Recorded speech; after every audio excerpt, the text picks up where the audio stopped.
Veíamos, por una, veíamos en una instancia cómo es que eh, en los primeros días de la iglesia primitiva había mucho, había una unanimidad, nos dice la Escritura, respecto al deseo de alabar, al deseo de servirse mutuamente. Esto también era muy palpable entre los mismos creyentes de aquel entonces en el ánimo que estaba primando.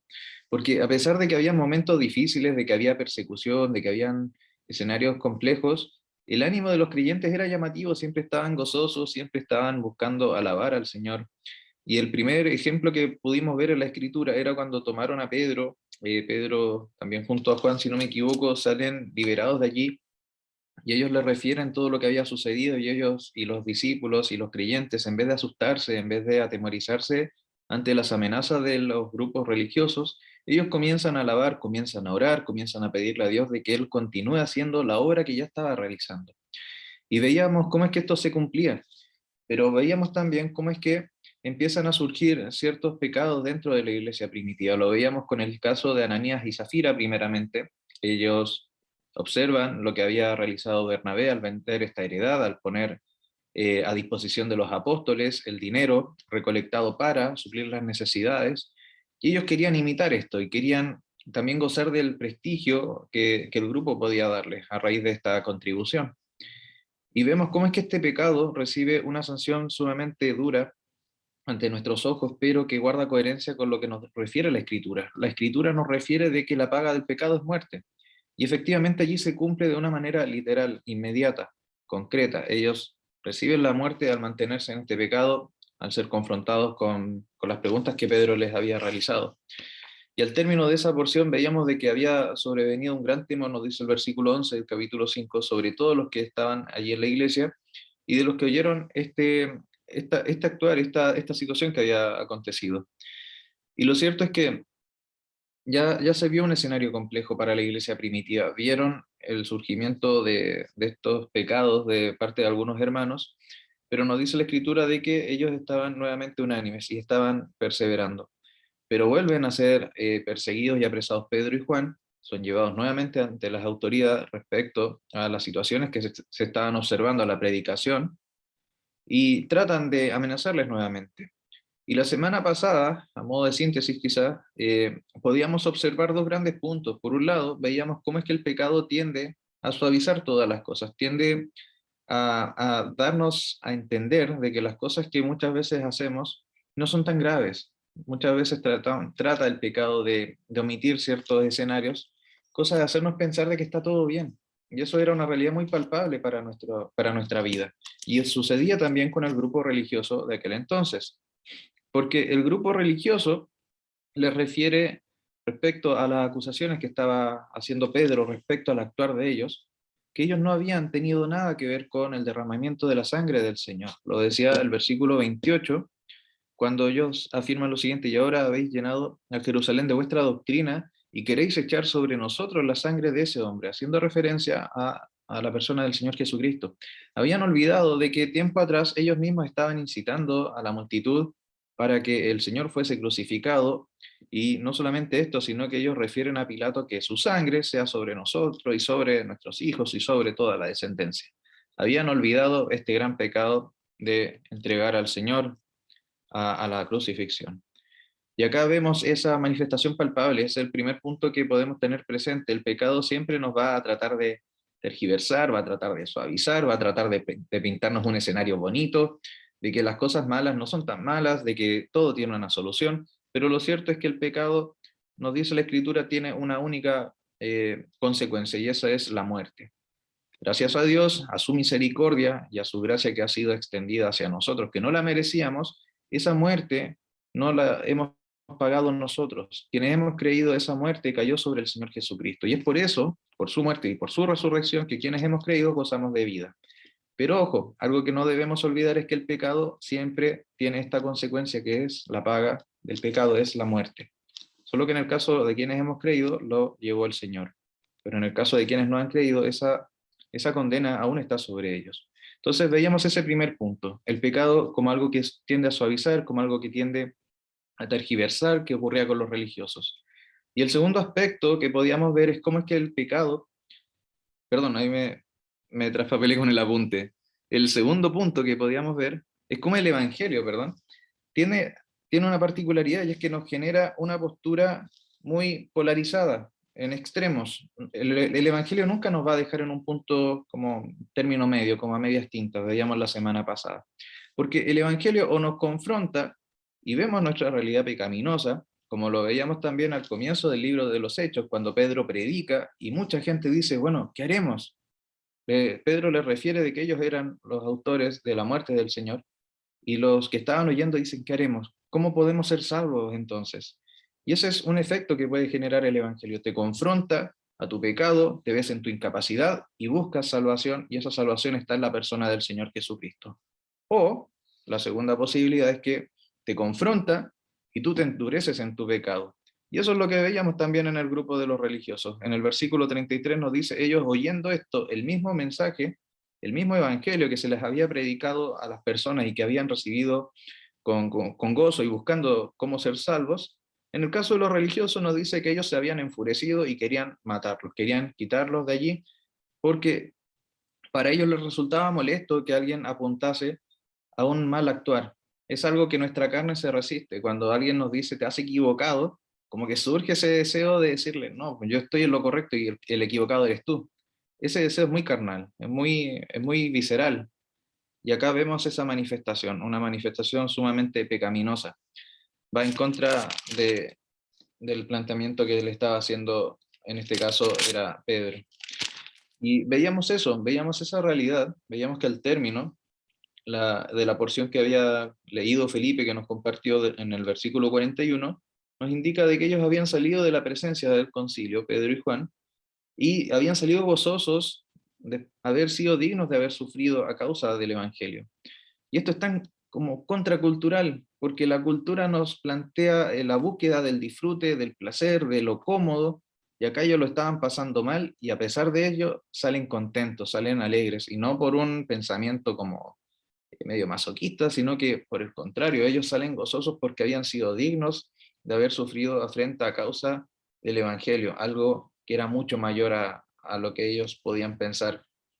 Y lo cierto es que ese es el sentir que también debiese ser, o que debiese primar en cada uno de nosotros. Debiésemos estar gozosos sabiendo de que estamos formando parte de la obra de la propagación del Evangelio. Y eso es por pura gracia, por pura misericordia de parte de Dios, porque verdaderamente Dios no nos necesita a nosotros, pero en su amor Él nos utiliza también para esta labor, una labor que también en la misma escritura nos lo refiere. Hasta los mismos ángeles quisieran gozar de esto, pero nosotros tenemos ese privilegio de ir y predicar las buenas nuevas del Evangelio.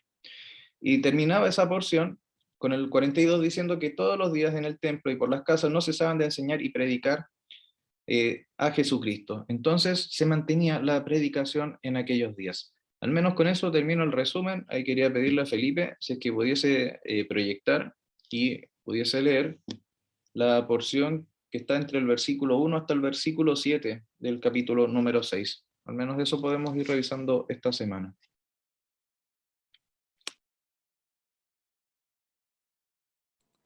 Muy bien, dice así la palabra del Señor. Dice, en aquellos días, como creciera el número de los discípulos, hubo murmuración de los griegos contra los hebreos, de que las viudas de aquellos eran desatendidas en la distribución diaria. Entonces los 12 convocaron a la multitud de los discípulos y dijeron, no es justo que nosotros dejemos la palabra de Dios para servir a las mesas. Buscad pues, hermanos de entre vosotros, buscad pues, hermanos de entre vosotros a 7 varones de buen testimonio, llenos del Espíritu Santo y de sabiduría, a quienes encarguemos de este trabajo. Y nosotros persistiremos en la oración y en el ministerio de la palabra. Agradó la propuesta a toda la multitud, y eligieron a Esteban, varón lleno de fe y del Espíritu Santo, a Felipe, a Prócoro, a Nicanor, a Timón, a Parmenas y a Nicolás, prosélito de Antioquía, a los cuales presentaron ante los apóstoles, quienes orando les impusieron las manos. Y crecía la palabra del Señor, y el número de los discípulos se multiplicaba grandemente en Jerusalén. También muchos de los sacerdotes obedecían a la fe. Súper, gracias Felipe. Esta es una porción quizá un poquito más cortita, por lo mismo también voy a tratar de que mi intervención no sea muy extensa. Lo que él ha estado dando vuelta a esta porción, tratando de conectar un poco con lo que hemos visto anteriormente, es cómo es que a pesar de que se había conformado la iglesia primitiva, que estaban unánimes, que estaban en un deseo de servir al Señor, de propagar el Evangelio, y cómo es que se estaban sumando cada vez más discípulos, de igual manera, algo que debemos tener presente es que aún en esos contextos y también en nuestros días y en nuestra vida particular nos va a ocurrir, es que Satanás siempre va a andar rondando. La Escritura nos lo dice. Estaba buscando ahora la porción, está en Primera de Pedro 5, el versículo 8 y 9 dice: sed sobrios y velad, porque vuestro adversario el diablo, como león rugiente, anda alrededor buscando a quien devorar. Y eso ocurría, lo vimos por ejemplo con el caso de Ananías y Zafira, cuando Pedro le dice: ¿por qué llenó Satanás tu corazón? Y acá también podemos ver muestras de este pecado, porque en aquel entonces nos dice la Escritura, al comienzo en el versículo 1, que en la medida en que fue creciendo el número de los discípulos, hubo algo que empezó a suceder, y ese algo fue la murmuración. Comenzaron a murmurar, comenzaron a hacer comentarios que desde lo privado iban dando cuenta a un malestar, a algo significativo, pero que no era resuelto de manera correcta. Y la Escritura también nos lo refiere respecto a los peligros, a lo peligroso que es la murmuración, porque allí comienza a haber una maquinación también, empiezan a surgir deseos e intenciones que no son correctas. Y vemos ese escenario, y es algo llamativo, porque comienza a surgir por algo que uno podría decir, bueno, es algo válido. Habían a lo mejor viudas que no estaban siendo del todo bien atendidas. Veíamos la Escritura, nos lo refiere. Habían algunas que estaban desatendidas en la distribución diaria. Hay hermanos que plantean de que se refiere efectivamente a la distribución de alimentos, cómo es que algunas viudas que eran atendidas podían salir con más cosas en el día a día, con más alimentos y otras no tanto. Ahora, algo que era muy notorio y que a lo mejor también nos puede ser de utilidad tenerlo presente, es el hecho de que en la medida en que los discípulos iban en aumento, iban aumentando también eh, las nacionalidades y las procedencias de los discípulos. Acá vemos una distinción muy marcada, nos dice que lo que era muy patente es que por un lado estaban los judíos griegos y por otro lado los judíos que eran hebreos. Al menos esa es la distinción que hacen algunos hermanos. Y más que nada, más allá de que eran griegos o venían de otra localidad, ahí lo que se plantea es que ya empieza a haber una diferencia. Los hermanos, o sea, los judíos griegos de aquellos días, en algunos pasajes o en algunas porciones o en algunas traducciones lo refieren como helénicos. Era porque ellos hablaban este idioma, pero en el caso de los judíos hebreos hablaban el arameo. Entonces ya era algo distinto, había algo cultural que los diferenciaba. Y pensaba en ello, meditaba en ello durante la tarde y cómo es que a veces esas diferencias culturales pueden generar algunas diferencias quizás más profundas o algunas grietas que nos lleven a puntos medios irreconciliables y que son cosas muy humanas, que son muy carnales. Vemos que la Escritura en ningún momento nos habla de este tipo de distinción, sino que todos conformamos el mismo cuerpo que es Cristo. Muchas veces en nosotros están esas distinciones de tú que eres de allá, yo que soy de acá, y no, la Escritura nos lo dice que conformamos un mismo cuerpo. Somos distintos miembros, pero estamos unidos bajo la misma cabeza que es Cristo. Y ese debiese ser algo que nosotros tenemos presente. Entonces, vemos que diferencias culturales, diferencias muy, a lo mejor que eran palpables para ellos en la cotidianeidad, que empezaron a generar una aparente enemistad entre dos grupos y que estaba abocada a esta situación, a la atención de las viudas. Nosotros podemos tener presente, porque conocemos quizá un poco más el contexto cultural, las viudas era un grupo que también estaba bien atendido dentro de, porque también gozaban de a ver, tenían esta idea a nivel social de que las viudas eran muy desprovistas, entonces requerían el apoyo constante. Lo veíamos, por ejemplo, en el caso de Noemí con Ruth, donde veíamos cómo es que ella vuelve sin marido, sin hijos, pero también el contexto la busca acoger, y también hay otros casos más. Y lo cierto es que ese era un objetivo de parte de la sociedad, de poder atender a las viudas. Entonces surge por allí esta necesidad. Ahora, algo que es llamativo es que los apóstoles convocan y plasman esta situación que estaba sucediendo. Y le refieren de que busquen a 7 varones, 7 hermanos, que tuviesen ciertas particularidades, ciertas cualidades. Una era que tuviesen buen testimonio, que fueran llenos del Espíritu Santo y de sabiduría, y que a ellos se les pudiese encargar este trabajo.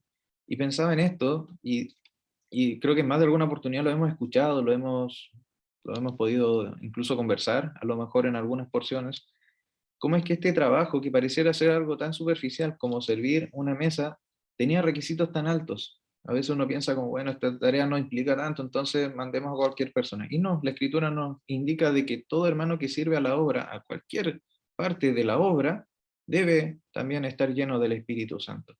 Debían gozar de buen testimonio. Y algo que también es llamativo, que un hermano al menos refería a eso y me hizo sentido, decía que deben salir de entre vosotros.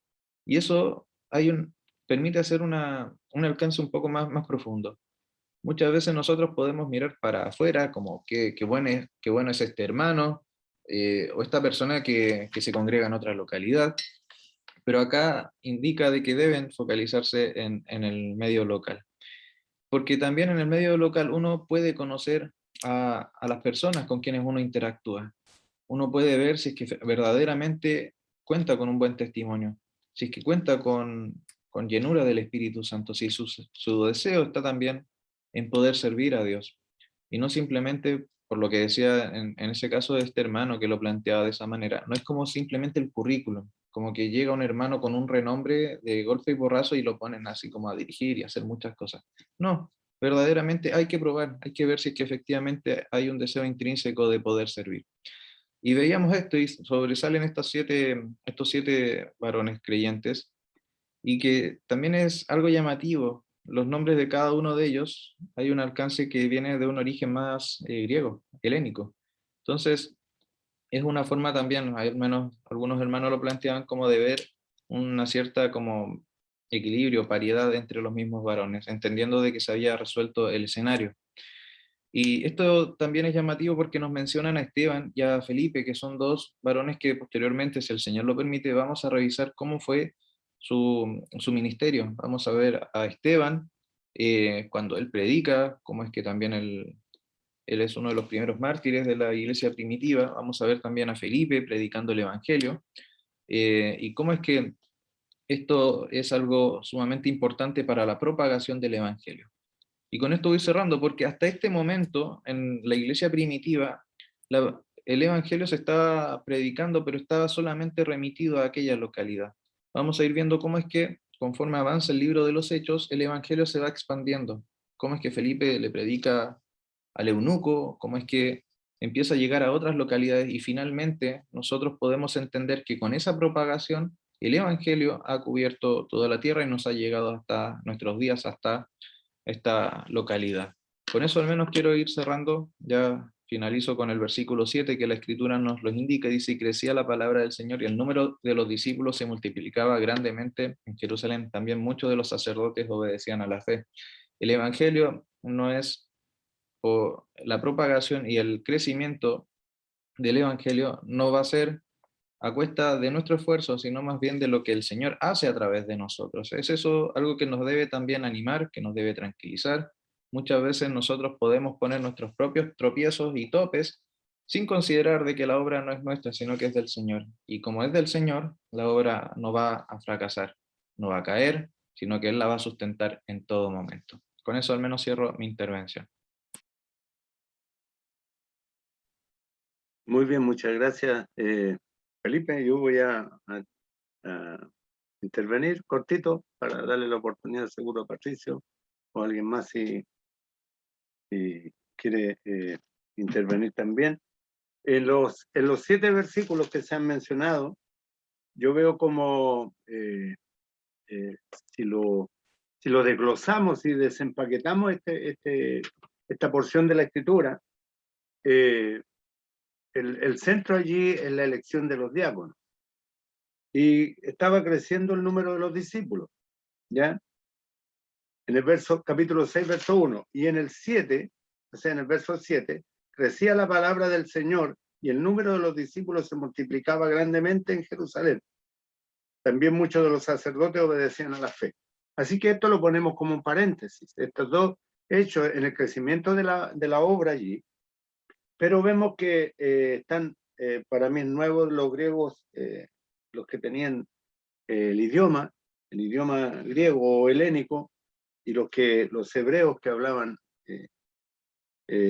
arameo, y que las viudas de aquellos, de los griegos, ¿ya?, eran desatendidas en la distribución diaria. Ya cuando yo quería hacer un alcance de lo que es una viuda.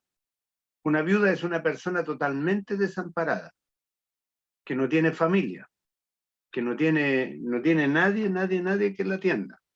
Así lo dice allí en Timoteo, en el capítulo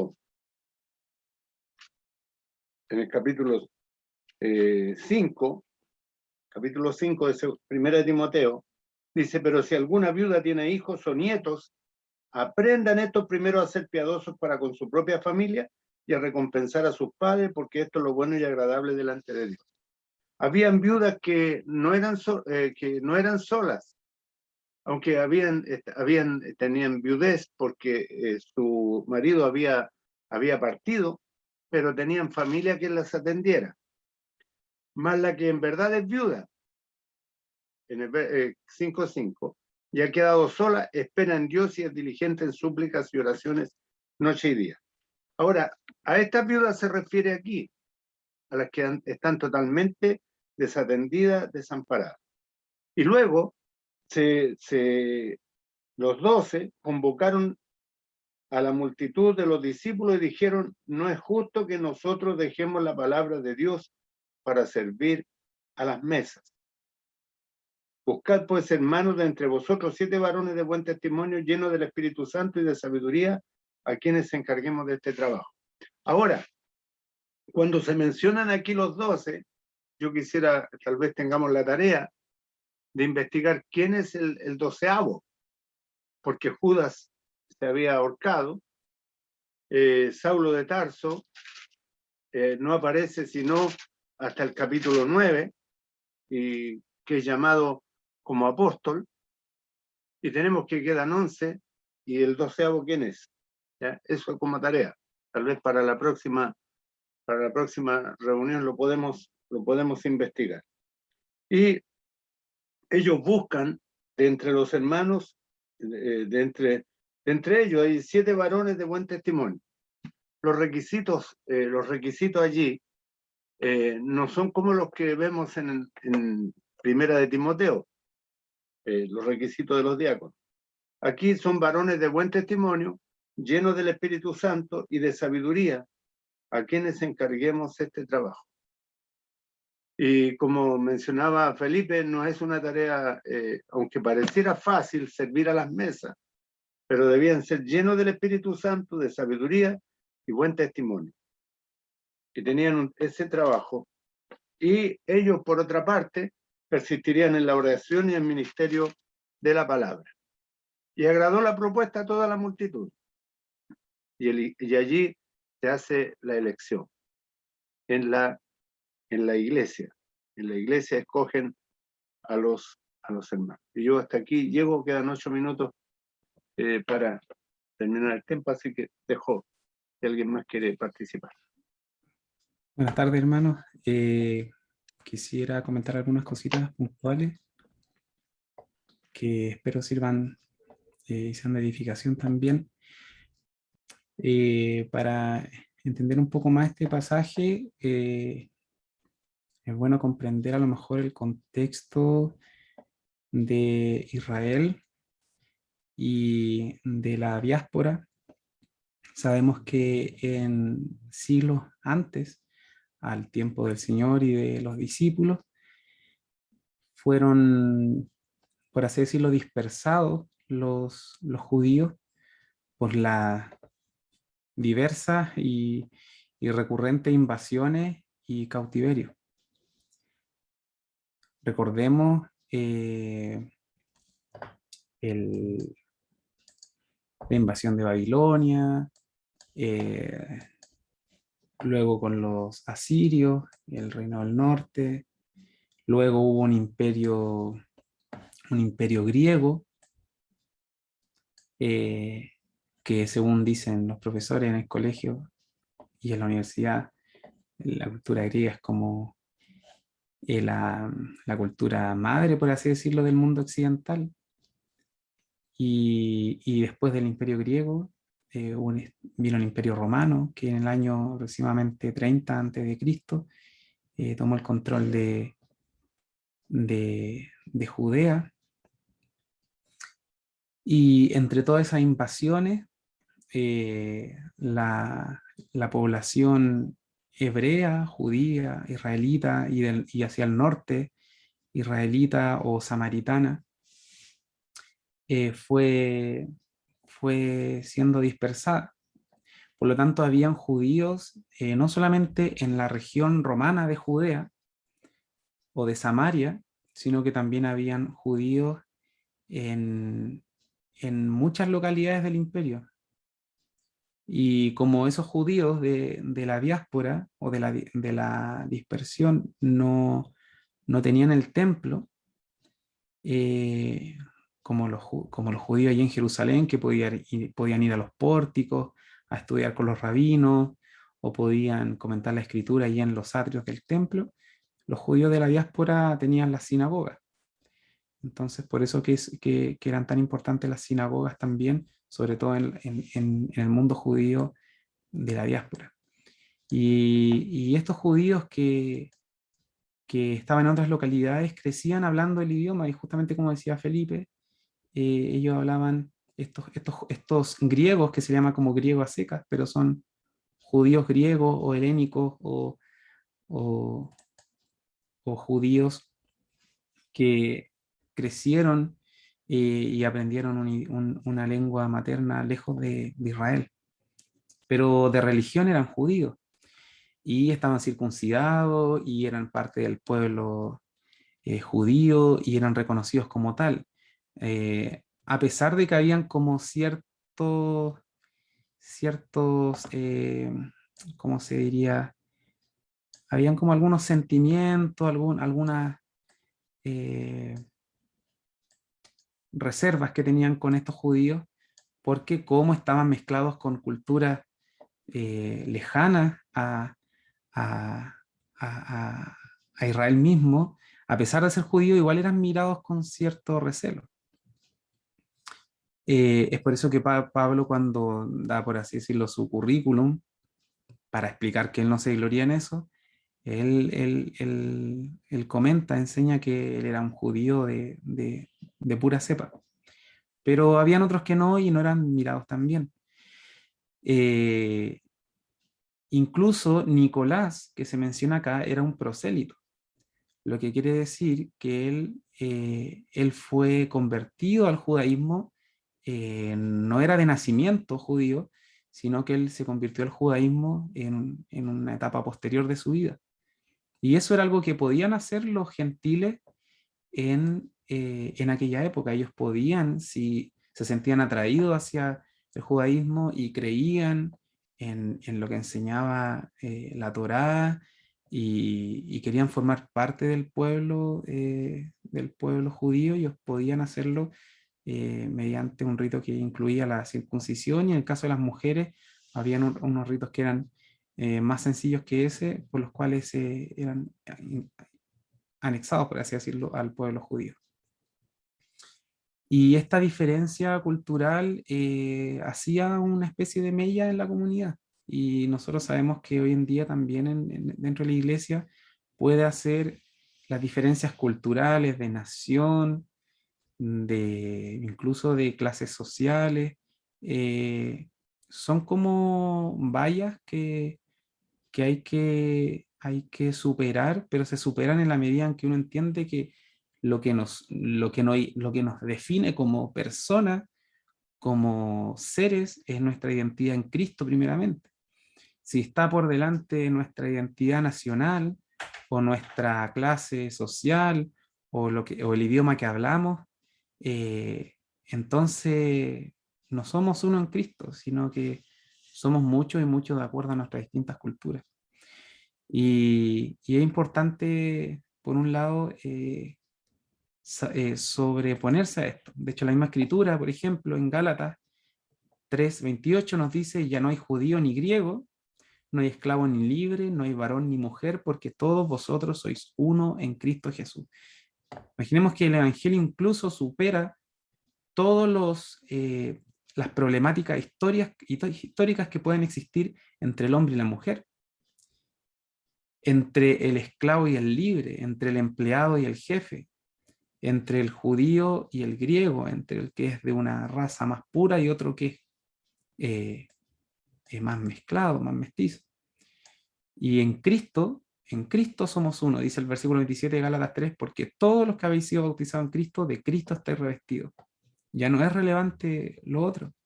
Lo relevante ahora como nuevas criaturas es que somos uno en Cristo. Y sobre las viudas, ese era un tema tremendamente importante para el Señor.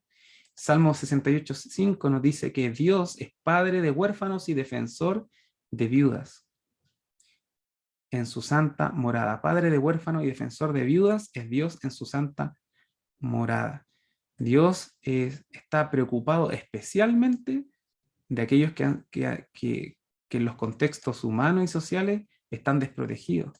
Aquellas mujeres que quedaron viudas por la guerra, aquellas que fueron repudiadas, sin derecho, aquellos forasteros que vagan sin derecho en tierras extranjeras, en tierras lejanas.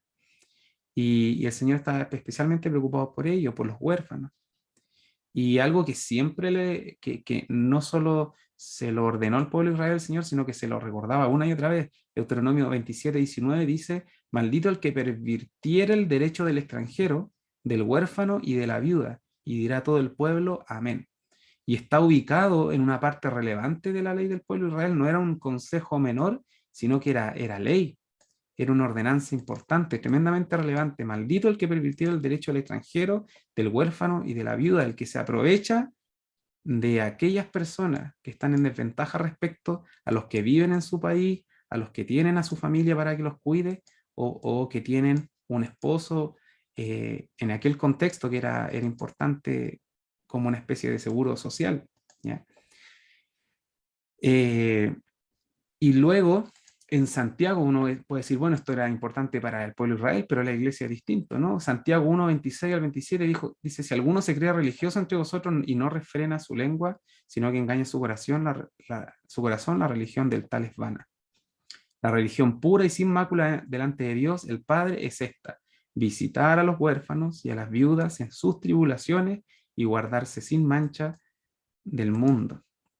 Yo quedé un poco impresionado cuando vi la palabra religión acá, pero si es que la religión nos importa como concepto, miren, la religión sin pura y sin mácula delante de Dios es esta: visitar a los huérfanos y a las viudas. Para Dios algo tremendamente importante, para la iglesia primitiva lo era. Y aquí hay otro tema también, que es cuando el servicio va creciendo, van creciendo en número, y es necesario delegar. Y me acuerdo que se mencionaba en la predicación del día domingo el tema cómo se va haciendo un discipulado y pasando el testimonio a las generaciones siguientes para que la tomen y para que continúen la obra. Y creo que es relevante poder delegar, no cuando los hermanos ya no están, sino cuando se está presente, poder delegar, porque no se pueden ocupar de todo y no es sano. No es sano, incluso acá lo mencionan los discípulos, no es justo que nosotros dejemos la palabra de Dios para servir a las mesas. Y puede ser dañino para la persona que se va a ver haciendo un montón de cosas y no va a poder servir al Señor como el Señor lo desea. Y también porque se va a frenar el desarrollo también de los demás hermanos. Vemos lo importante que fue en este caso la elección de los 7, porque lo vemos en las consecuencias. El versículo 7: y crecía, miren, la palabra del Señor, no se refrenó la oración ni la palabra de Dios, no se abandonó. No solamente fueron atendidas las viudas, sino que la palabra del Señor crecía, se siguió predicando, se siguió enseñando. Y también creció el número de discípulos. Entonces, es importante saber delegar y también del otro lado los que están allí esperando ocupar un lugar también dispuestos al servicio para cuando el trabajo es necesario. Eso era lo que quería comentar, hermano. Súper, gracias Pato. Ya por ahora podemos ir finalizando. Quería pedirle a Felipe si es que puedes orar, por favor, para terminar este estudio.